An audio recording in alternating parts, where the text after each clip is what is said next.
community service. Let's give him a round of applause for Mr. Wood.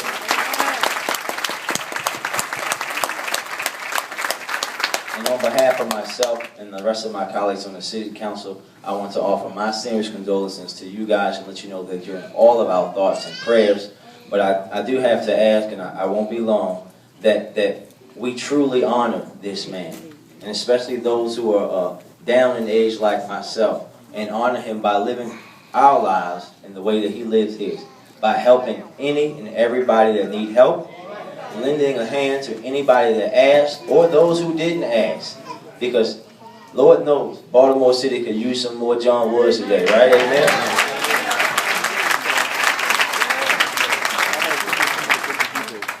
There's a war going in our city.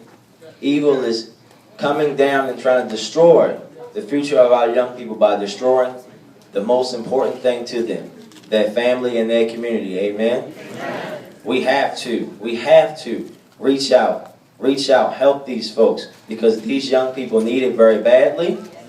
Their families need it very badly.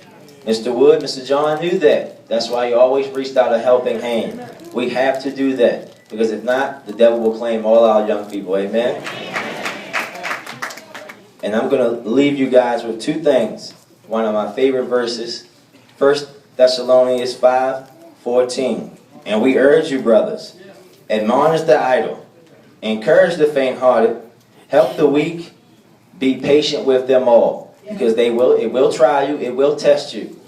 But as all of us are children of God. It's our duty to make sure that this city and this state and this world is the best place that we can make it be.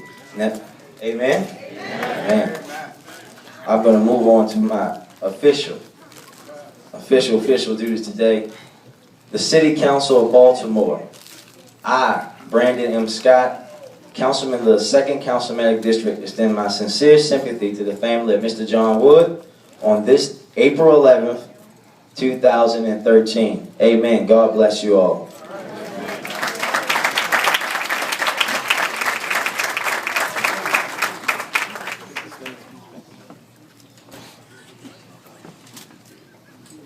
Hello, everyone. This is certainly not the way I wanted to encounter John again. Let me just tell you a funny story. Once, when I was asked to develop a show, you know, the Cosby Show was just starting to wind down. So before the Rock Show. So when I was asked to develop a show, HBO actually produced Rock, although it was on the Fox network. HBO produced it.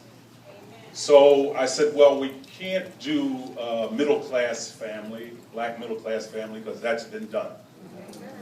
I said, we got to do a working-class family, not Red Fox. We got to do something a lot more modern and a lot more message-oriented. And I said, I know just the guy that we can model a show after. I didn't know it was that bad.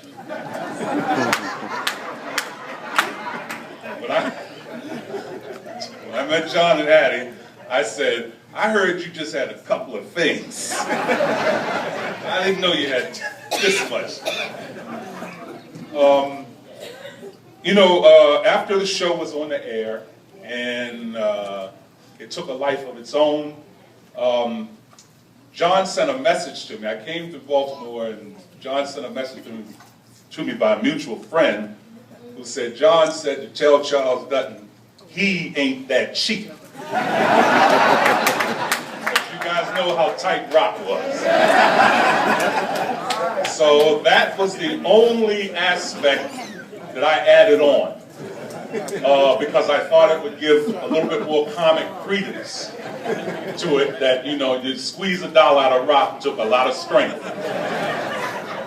But every aspect of the character's TV life was absolutely, unequivocally, without a doubt, modeled after this man.